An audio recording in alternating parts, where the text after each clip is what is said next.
जय हिंद दोस्तों। भारत में जब से अंग्रेज़ों की दास्ता शुरुआत हुई तभी से भारत में एक अलग सेक्टर की उत्पत्ति हुई जिसको हम बोलते हैं साइंस की एक अलग विचारधारा। हाँ दोस्तों, साइंस की एक अलग विचारधारा। भारत में अगर नोबेल पुरस्कार की बात करें तो गिने चुने लोगों को ही नोबेल पुरस्कार मिला है। इसका क्या रीज़न है?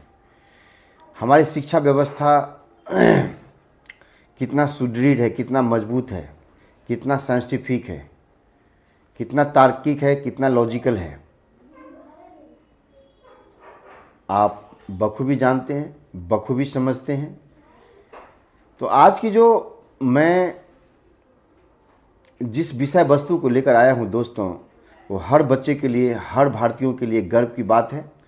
और जो बच्चे साइंस में यानी विज्ञान के क्षेत्र में कुछ बड़ा करना चाहता है, तो आज का ये नोबेल पुरस्कार विजेता सीवी रमन के बारे में ज़रूर जानें कि उन्होंने रमन इफेक्ट का जो आविष्कार किया था उससे क्या फ़ायदा हुआ बच्चे को, हमारे देश को क्या फ़ायदा हुआ, दुनिया को क्या फ़ायदा हुआ, किसके कारण उसको नोबेल पुरस्कार मिला। इस बात को जानना बहुत अनिवार्य है।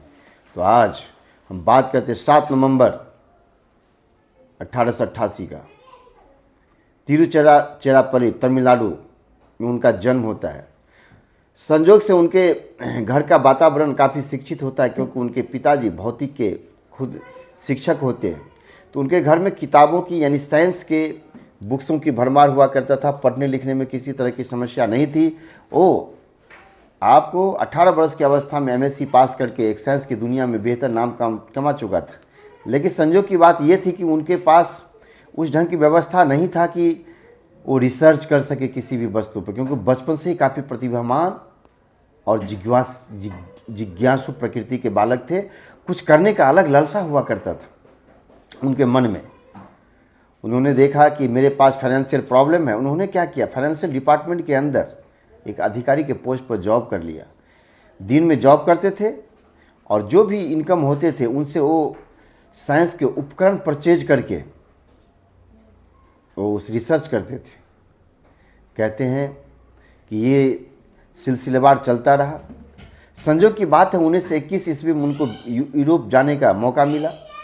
जब यूरोप जा रहे थे, समुद्र के पानी को जब उन्होंने देखा तो वैज्ञानिकों लोग से पूछा कि समुद्र के पानी जो है नीला क्यों दिखाई देता है।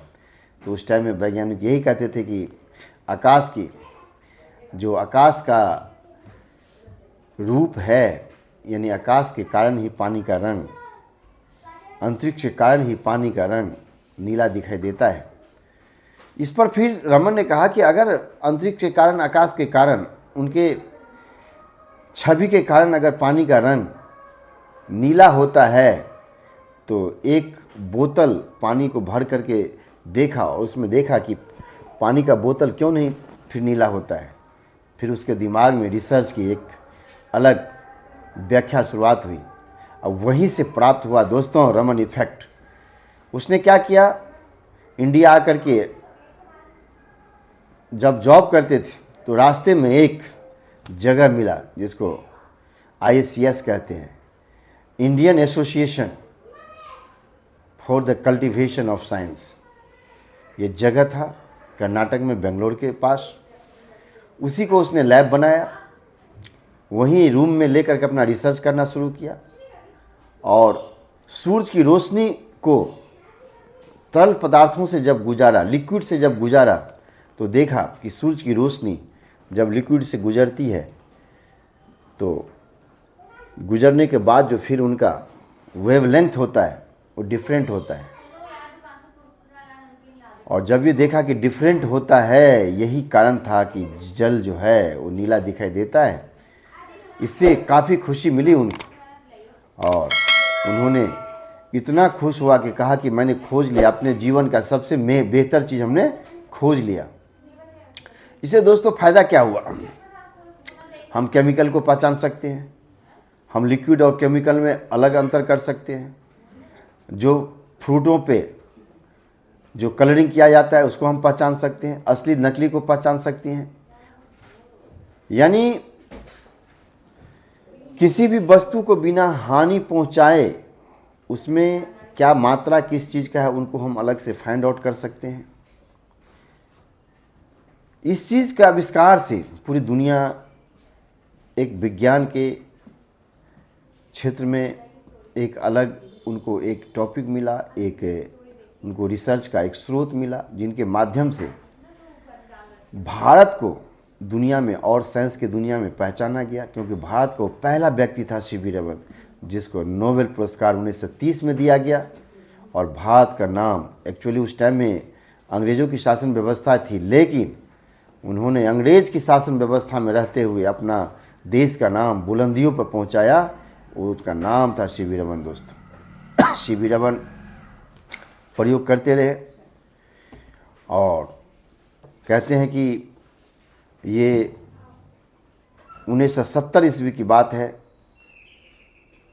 और 1970 ईस्वी में उनका जो है अवस्था काफ़ी गिर चुका था।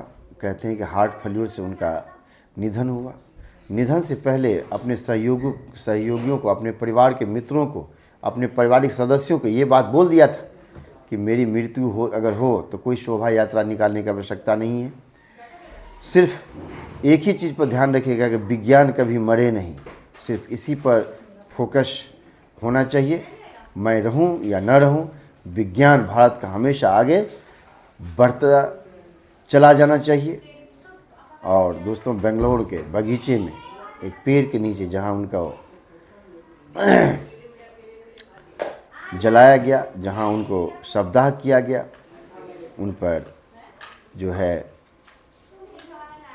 हर व्यक्ति वहां जब जाते हैं तो सीवी रमन को याद करते हैं, उन पर फूलमाला अर्पित करते हैं।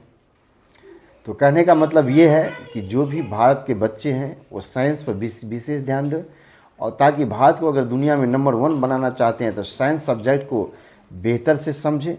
और रमन जी का जो कथन था कि मैं रहूं या न रहूं, विज्ञान का विकास हमेशा होते रहना चाहिए। तो आप सभी भारतीय बच्चों को जो पढ़ रहे हैं उन पर दायित्व है कि हमेशा आविष्कार करें और नोबेल पुरस्कार की श्रेणी में आपका भी नाम आए।